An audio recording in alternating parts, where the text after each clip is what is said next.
자, 여러분 사랑합니다. 네, 축복합니다. 여러분 한 주간 동안 잘 지내셨습니까? 주님 안에서 평안하셨어요? 네, 오늘도 거룩한 주일을 맞아 주님 전에 예배하러 오신 우리 성도님들께 주님의 은혜와 평강이 늘 항상 함께 하시기를 축원합니다. 6월의 푸름이 이제 한여름인 7월과 또 8월을 향해 점점점 더 녹음이 짙어가고 있습니다. 우리가 아는 대로 어제는 하나님께서 주신 이 아름다운 금수강산을 지키기 위해 나라와 민족을 위해 순국하신 선열들과 정몰 장병들의 숭고한 호국 정신을 추모하는 국가기념일인 현충일이었습니다. 여러분, 우리나라가 더욱더 건실하고 부강한 나라가 되도록, 그리고 하나님을 온전히 경외하는 백성들이 되도록 날마다 나라와 민족을 위해서 기도해 주시기를 바랍니다.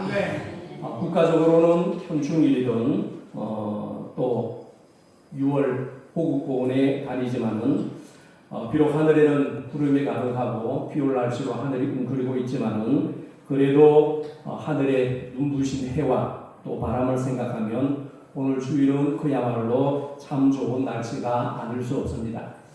하늘이 맑고 또 날이 좋은 날이면은 농부는 들에 나가서 일하기 좋고 어부는 바다에 나가서 그물을 내리기에 참 좋은 날이죠. 또 맑은 날에는 한적한 곳으로 여행을 떠나도 좋을 만큼 참 좋은 날씨가 아닐 수 없습니다. 저도 아이가 어렸을 때는 전국 곳곳으로 여행을 참 많이 다녔습니다. 그리고 여름 휴가를 열흘 받으면은 그때는 차가 없어서 교회 차량을 가지고 그때 당시에는 교회 본고였습니다. 그레이스 본고에 교회 본고차 안에 모든 살림을 다 싣고 그리고 빨랫줄을 치고 텐트를 들고서는 어딘가를 무작정 향해 세 식구가 떠났습니다. 비가 오는 날이면 비가 와서 좋고 날이 맑으면 날이 맑아서 좋고 그래서 산에는 뭐라고 그러죠? 자연 휴양림 쪽으로 갔었고 바다는 수영할 수 있는 곳으로 갔고 계곡은 그냥 계곡이 그때는 계곡이가 없어서 별로 계곡은 안 갔습니다. 자, 아무튼 그래 여름 여행을 많이 다녔는데 열흘 동안에는 많이 다닐 때는 2,000km를 뛰었습니다. 2,000km를 뛰었고 적게는 150km를 뛰면서 1,500km를 뛰면서 많은 여행을 다녔습니다. 자, 그런데 성경에는 보면은 여행하기를 참 좋아하고 묵묵하게 편지 쓰기를 좋아하는 한 사람이 나옵니다. 복음을 위해서 여기저기 전도 여행을 많이 다녔던 사도 바울입니다. 바울은 세 차례에 걸친 전도 여행을 하면서 소아시아와 마게도냐 지방에 많은 교회를 세웠습니다. 그런데 그 많은 교회들 중에 바울의 마음을 가장 아프게 한 교회가 있었습니다. 그 교회는 바로 다른 교회가 아니라 고린도 교회입니다. 고린도 교회는 우리가 잘 아는 대로 외형적으로는 교회도 크고 사람도 많이 모이며 물질적으로도 풍부하고 넉넉한 교회였습니다. 거기다가 그것도 모자라서 하나님께서 주신 은사가 참 많았던 그런 그야말로 참 괜찮은 교회였습니다. 하지만 그럼에도 불구하고 고린도 교회가 바울의 마음을 참 아프게 했던 것은 다른 것이 아니라 믿음의 능력이 없었기 때문입니다. 교인들이 많고 적음을 떠나서 믿음의 능력을 잃어버린 교회, 세상을 빛을 발하지 못하는 교회는 이미 교회가 아닙니다. 그래서 사도 바울은 고린도전서 4장 19절로 21절에서 고린도 교회 교인들에게 당당하게 분명하게 이렇게 말합니다. 주께서 허락하시면 내가 너희에게 속히 나아가서 교만한 자들의 말이 아니라 오직 그 능력을 알아보겠으니 하나님의 나라는 말에 있지 아니하고 오직 능력에 있습니다. 너희가 무엇을 원하느냐? 내가 매를 가지고 너희에게 나아가랴? 아니면 사랑과 온유한 마음으로 너희에게 나아가랴? 아멘. 고린도 교회는 말은 있는데 믿음의 능력이 없는 교회입니다. 이것은요 고린도 교회가 교회의 본질에서 벗어났다는 말입니다. 그래서 바울은 매를 들어서라도 교회가 교회의 본 모습으로 돌아오기를 간절한 마음으로 그 고린도 교회 성도들에게 요구하며 권면합니다. 교회가 교회답고 성도가 성도답고 예배자가 예배자다운 모습으로 거듭나야 되고 그것이 우리의 사명이라는 것을 일깨워주기 위함이었죠. 유럽의 어느 순례자가 아주 먼 길로 여행을 떠났습니다. 순례의 여정을 하는 동안 그만 안타깝게도 길을 잃고 말았습니다. 길을 찾기 위해서 산중을 이리 헤매고 저리 헤매고 헤매다가 한밤중에야 겨우겨우 외딴 집 하나를 발견했습니다. 가까이 와서 보니까 아주 오래된 고택이었습니다. 집에 들어갔더니 아무리 살펴봐도 사람이 보이지를 않습니다. 그런데 사람은 없는데 그 식탁 위에 너무나도 잘 차려진 음식이 항상 가득 놓여 있습니다. 그래서 이 순례자는 너무너무 배가 고파서 그 음식을 허겁지겁 그야말로 개눈 감추듯이 먹었습니다. 아주 배부르게 먹었습니다. 만족하게 먹었습니다. 그런데 먹고 나서 그 제사의 정신을 가만히 차리고 집안을 이리저리 살펴보니까 그 집안의 벽장 속에 마귀가 앉아있는 것을 발견하고는 깜짝 놀랐습니다. 너무나도 놀란 이 순례자는 마귀를 쫓아내기 위해서 박수를 열심히 치면서 큰 소리로 찬송을 불렀습니다. 그랬더니요, 마귀가 덩실덩실 춤을 추면서 찬송을 따라 부르는 것이 아니겠어요. 그래서 당황한 순례자는 이번에는 무릎을 꿇고 아주 큰 소리로 기도를 했습니다. 그랬더니 마귀가 이번에도요, 더 큰 소리로 기도를 하는데 오히려 마귀가 방언으로 기도를 합니다. 그래서 이 모습으로 순례자가 기겁을 하고서는 이번에는 성경을 쫙 펼쳐들고서는 말씀을 읽으면서 열심히 설교를 했더니 마귀가 눈물을 줄줄줄줄 흘리면서 아멘 아멘 하면서 은혜를 받는 겁니다. 이 사실에 너무나도 당황하고 지친 순례자는 주머니 이 주머니를 뒤지고 저 주머니를 뒤져서 다 털어서 얼마 되지는 않지만은 있는 돈을 전부 다 헌금으로 바치고 마귀에게도 헌금을 하라고 봉투를 내밀었더니 그때서야 마귀가 혼비백산 도망을 가버리고 말았습니다. 여러분, 이 이야기의 마지막이 헌금을 드리는 것으로 끝이 났습니다. 그러나 이 이야기의 초점은 물질이나 헌금에 관한 내용이 결코 아닙니다. 무엇일까요? 순례자 이야기. 이 이야기의 내용의 교훈은 많은 기독교인들이 말씀을 듣고 은혜 받는 일은 잘합니다. 또 뜨거운 열심이 있어서 뜨거운 마음으로 기도하는 모습도 있습니다. 하지만 그런 반면에 말씀대로 믿음을 실천하는 생활은 너무 약하다는 교훈입니다.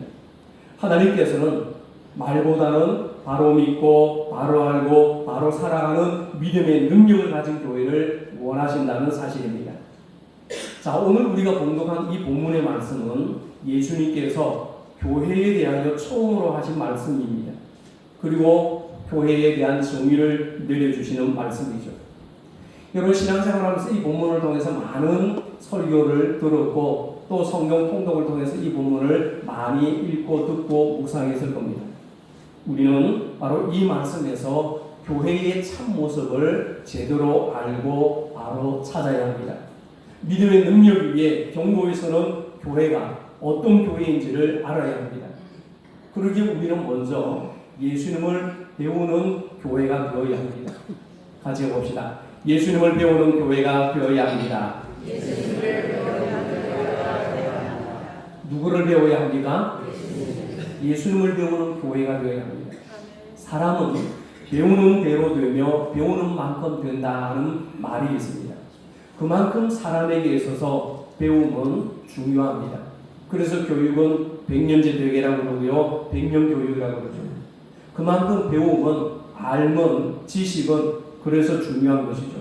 그러므로 누구에게서 무엇을 배우는가 하는 것은 너무나도 중요합니다.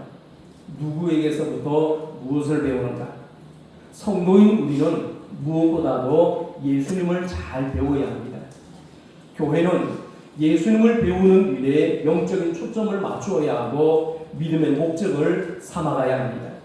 오늘날 교회가 영향력을 잃어가는 것도 알고 보면 믿음의 초점을 잃어버리기 때문입니다.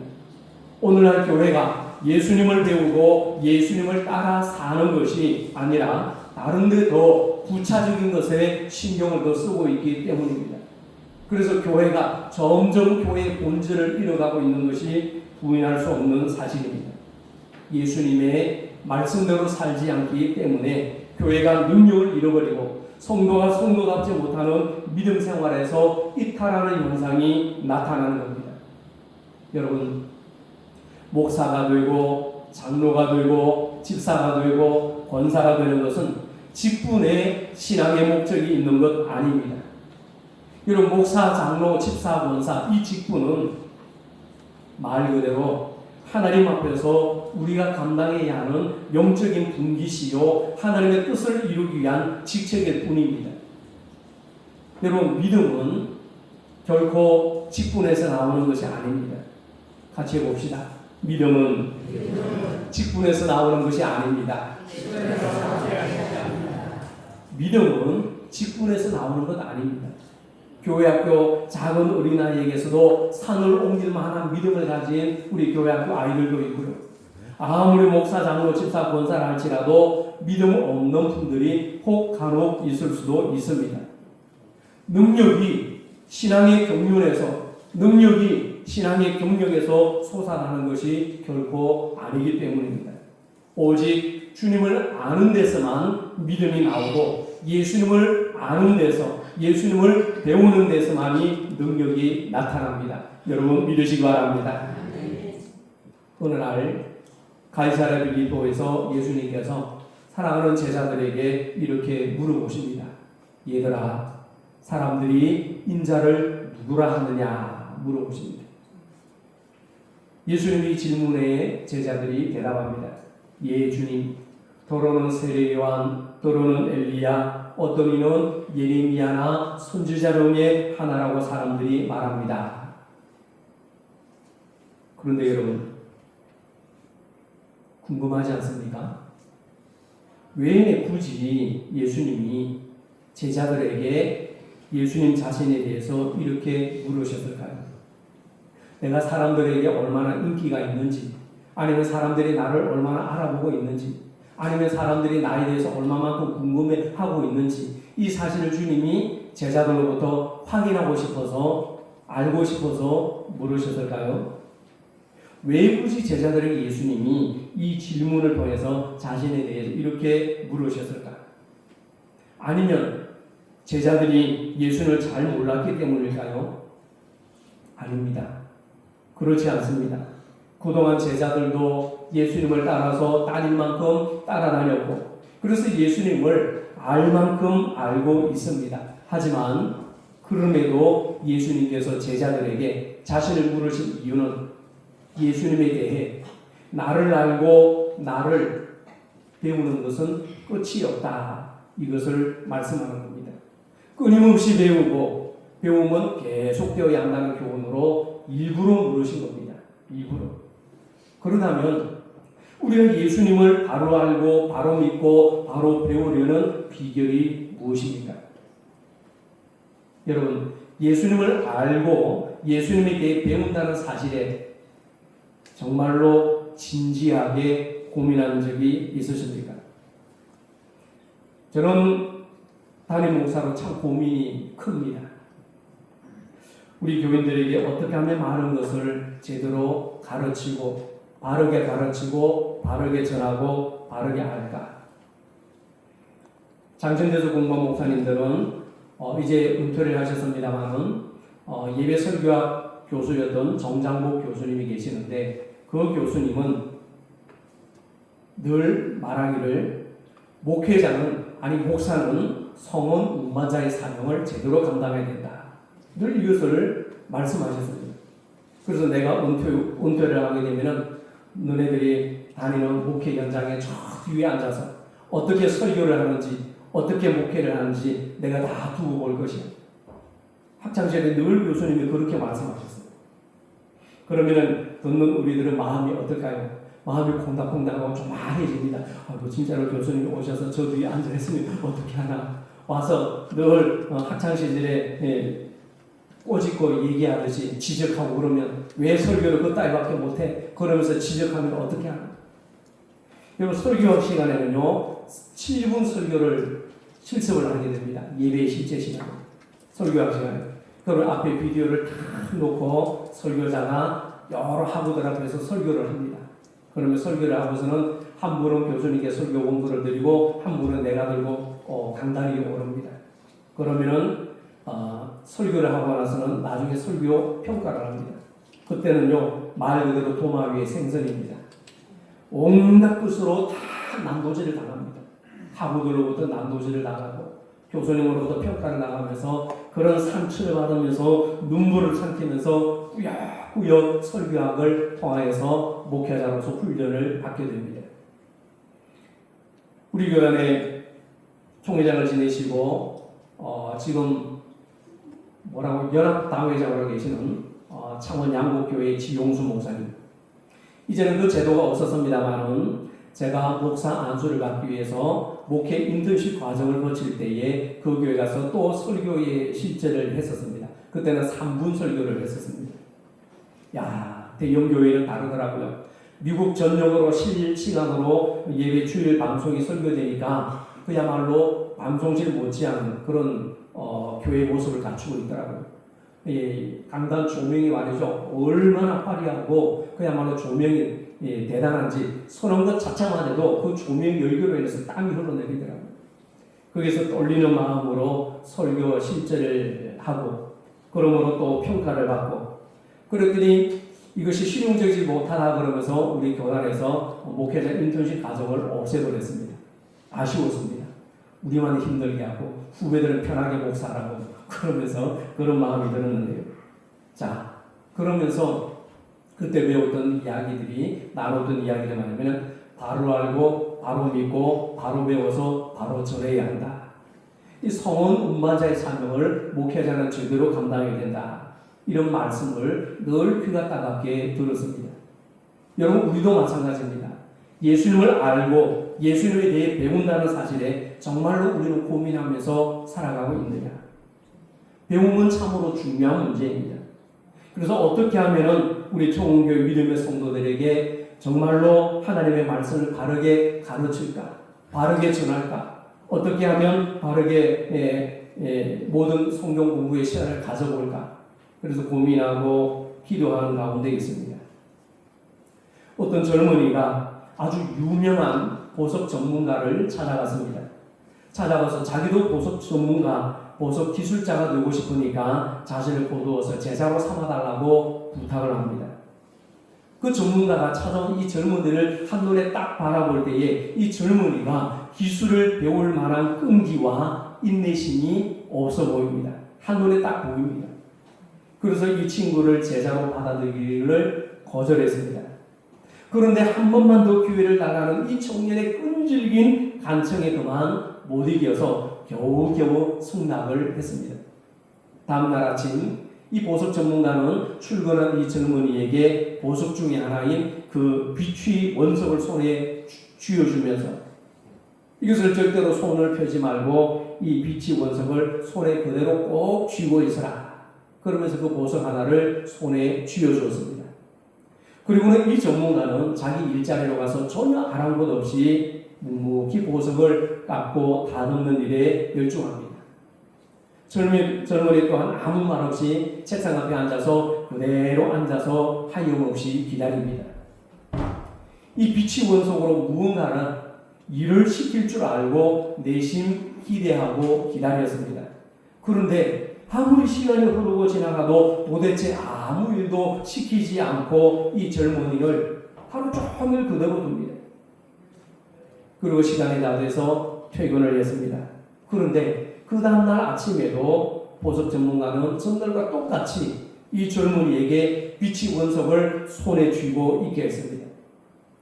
그렇게 하루하루가 가기를 일주일이 지났습니다.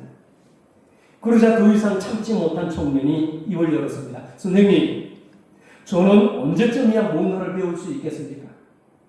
이 물음에 전문가의 대답은 아주 간단합니다. 때가 되면 배우게 될 거야. 때가 되면 배우게 될 거야. 이 말만 하고는 계속 자기 일만 하는 겁니다. 그 후로도 여러 날이 지나고 젊은이의 불만도 점점 커져만 갔습니다. 그러던 어느 날 보석 전문가가 젊은이에게 다가서며 쉬고 있던 손을 벌려서 펴라는 신용을 합니다. 그때 이 젊은이는 이제 더 이상은 못하겠다. 그만두겠다. 이렇게 말을 하려고 하는 그 순간에 보석 전문가가 젊은이의 손에다가 무엇인가를 꼭 쥐어만 줍니다. 그것을 받아든 젊은이는 손을 펴보지도 않고 눈으로 확인하고 보지도 않은 채 자기도 모르게 이렇게 말합니다. 아니 이것은 빛이 원석이 아니네요. 이렇게 말합니다. 이 말을 듣고서는 그 보석 전문가가 말하기를 이제 드디어 자네도 배우기 시작했군 그럽니다. 사랑하는 성도 여러분, 우리도 예수님을 붙들고 있는 만큼 예수님을 배울 수 있고요. 예수님을 붙들고 있는 만큼 알 수가 있습니다. 이것은 진리입니다.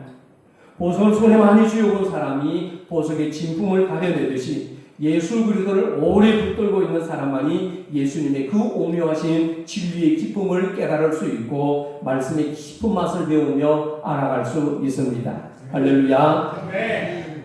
여러분, 이 사과 속에 씨앗이 들어 있습니다. 이 사과 속의 씨앗은 아무나 어느 누구나 짐작할 수 있어도 오직 하나님만이 씨앗 속의 사과를 헤아릴 수 있습니다. 사과 속의 씨앗이야 쪼개 보면은요 고작 5개에서 많게는 7개, 8개 그런 적은 수에 불과합니다. 그러나 그 적은 수의 씨앗을 땅에 심게 되면 장차 사과나무에 얼마나 많은 사과가 열릴 줄은 하나님이 아니고서는 아무도 모릅니다. 우리가 믿는 예수님이 바로 이런 분이십니다.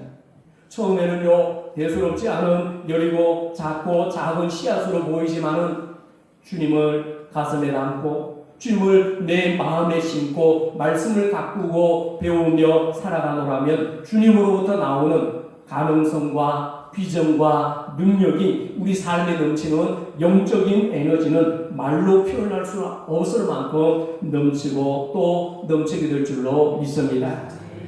여러분, 이런 예수님을 여러분은 얼마나 간절한 심령으로 사모하고 붙들고 살아가고 계십니까?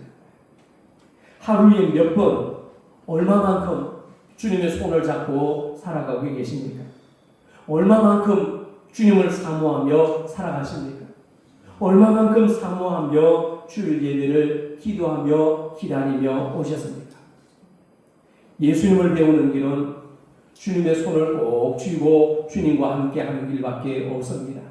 이런 예수님을 더 깊이 알아가고 배워가고 닮아가는 우리 성도님들 되시기를 축원합니다. 두 번째 우리가 생각해 볼 수 있는 것은 믿음의 능력 위에 견고하게 서기 위해 그런 교회가 되기 위해서는요 반석 위에 서는 교회가 되어야 합니다. 같이 봅시다. 반석 위에 서는 교회가 되어야 합니다. 반석 위에 서는 교회만이 믿음의 능력 위에 견고하게 서게 되는 교회가 됩니다. 여러분, 교회는 어떤 경우에도 흔들림이 없어야 합니다. 왜요? 하나님의 집이기 때문입니다.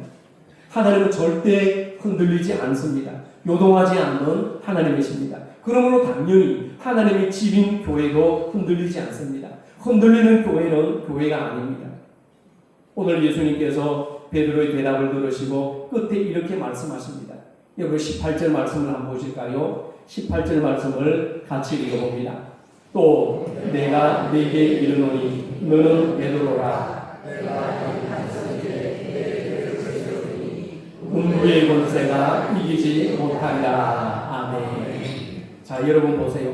교회는 누가 세웁니까? 누구의 교회입니까? 교회는요 사람이 세우는 것이 아니라 예수님께서 세우십니다. 믿으십니까? 그러므로 교회는요 예수님의 교회입니다. 교회의 주인은 예수님이십니다. 내가 이 반석 위에 내 교회를 세우리니 그러셨습니다. 다른 교회도 아니고 누구의 교회도 아니라 내 교회, 주님의 교회입니다. 교회를 주님이 직접 세우신다고 말씀하십니다. 교회는요, 사람의 힘으로 세워지는 것 아닙니다. 교회는 주님께서 세우시는 것입니다. 그렇다면 우리가 주님의 교회에서 할 일이 무엇일까요? 예수님께서 반석 위에 주님의 교회를 세우신다고 하셨으니 주님께서 든든한 교회를 세우시도록 우리는 일꾼으로 반석을 준비하는 것이 우리의 할 일입니다. 주님이 교회를 세우신다고 하셨으니 흔들리지 않도록 반석을 준비하는 것 우리의 역할이고 우리의 할 일인 것이죠. 그러면 예수님께서 말씀하시는 반석은 무엇입니까? 반석이 무엇이죠? 우리가 준비해야 될 반석이 무엇이에요? 그것은 다른 것 아니라 반석은 바로 우리의 신앙 고백을 말합니다. 베드로가 예수님을 향하여서 주는 그리스도시요 살아계신 하나님의 아들이십니다. 이렇게 말한 그 신앙 고백 위에 주님의 교회를 세우셔야 되겠다고 말씀하십니다. 여러분, 우리가 이것을 분명히 알아야 합니다. 주님의 교회는 믿음의 신앙 고백 위에 세워지는 것입니다. 여러분 믿으십니까? 그렇습니다. 교회는요, 우리의 신앙 고백 위에 세워집니다.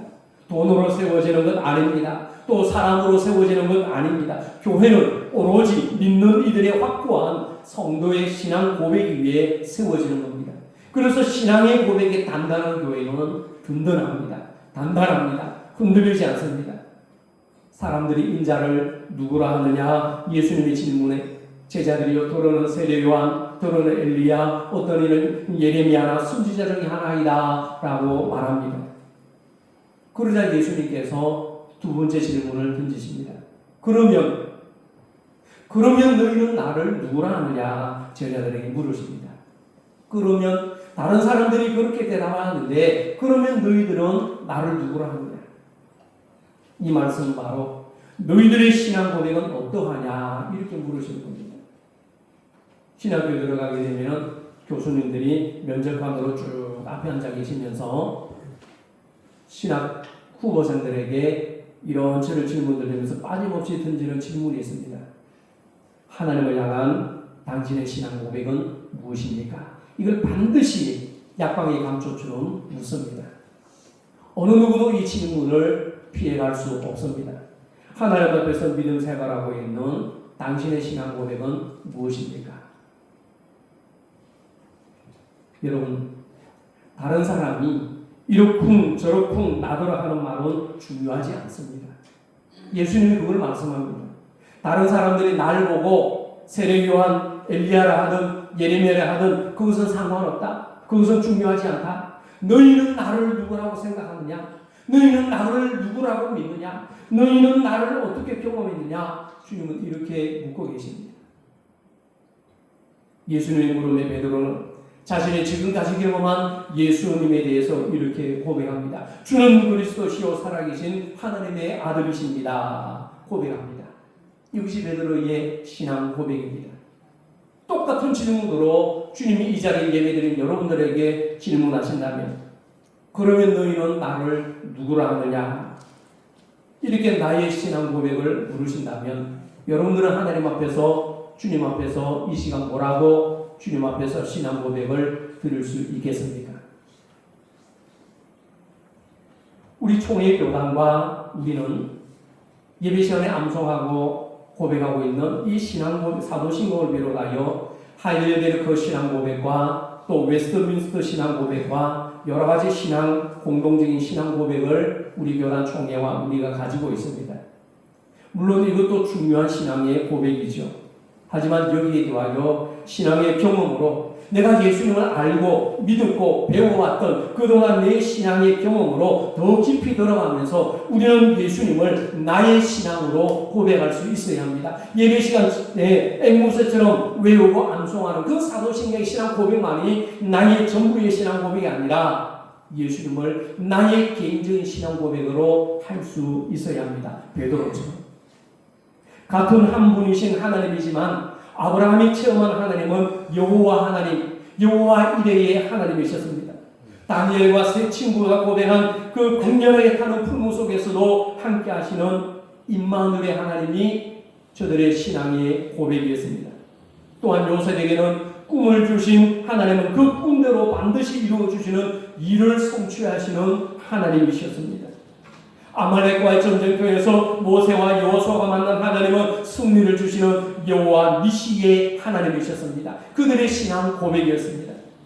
이것은요, 하나님이 저들이 고백한다로 여러 하나님이 계시고 그 하나님이 다르다는 뜻이 아니라 우리 각자에게 다른 모양으로 함께 하시는 하나님이시기에 우리는 나름대로 확실하고 분명한 나의 하나님으로 고백되어져야 한다는 뜻입니다.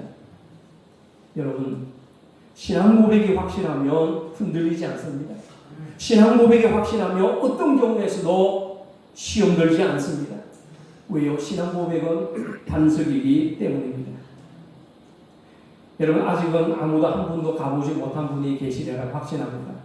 양동면을 지나서 여주에 가면은 그레이스 405 그레이스 G405라는 10만 평 부지에 기도는 아닌데 쉼 힐링 센터가 5월 5일에 오픈되었습니다. 어느 권사님께서 자기의 모든 사비를 들여서 10년 동안 그 야산을 개관했습니다. 근데 들어가는 입장료가 너무 비쌉니다. 19,000원. 그 위에 2만 권의 도서를 소장한 도서관이 있고요.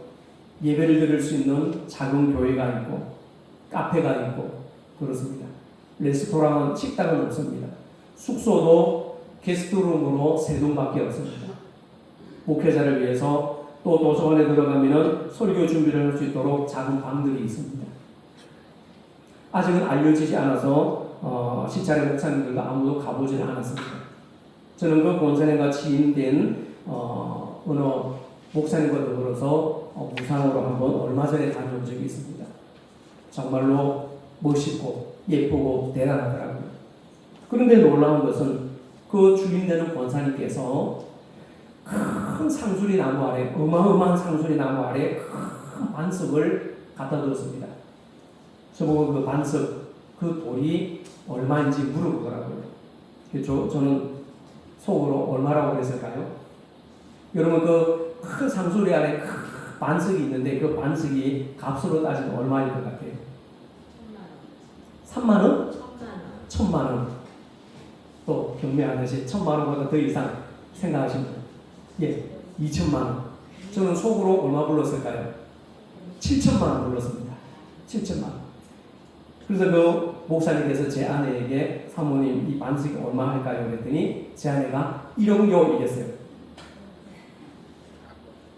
진짜 그 반석의 값이 얼마였을까요? 1억 5천이었는데 1억에 주고 사오셨답니다. 그 동산을 꾸미기 위해서. 놀랍지 않습니까? 속으로 저는 어떻게 생각했냐면 야, 이 1억을 우리 교회에 주었더라면 그 반석 돌멩이 하나를 1억 주고 사오셔서 왜 사오셨을까요? 바로 오늘 본문 베드로의 신앙 고백을 생각하면서 이 흔들림 없는 반석과 큰 믿음으로 내가 하나님 앞에서 살아가리라. 이런 신앙 고백으로 그 거금을 들여서 사오셨대요. 볼품 없어요. 사실 보면 이게 무슨 1억이나 할 정도로. 근데 제가 보니까 아주 단단한 돌멩이더라고요. 엄청나게. 여러분, 결코 신앙 고백의 단단한 교회는 흔들리지 않습니다.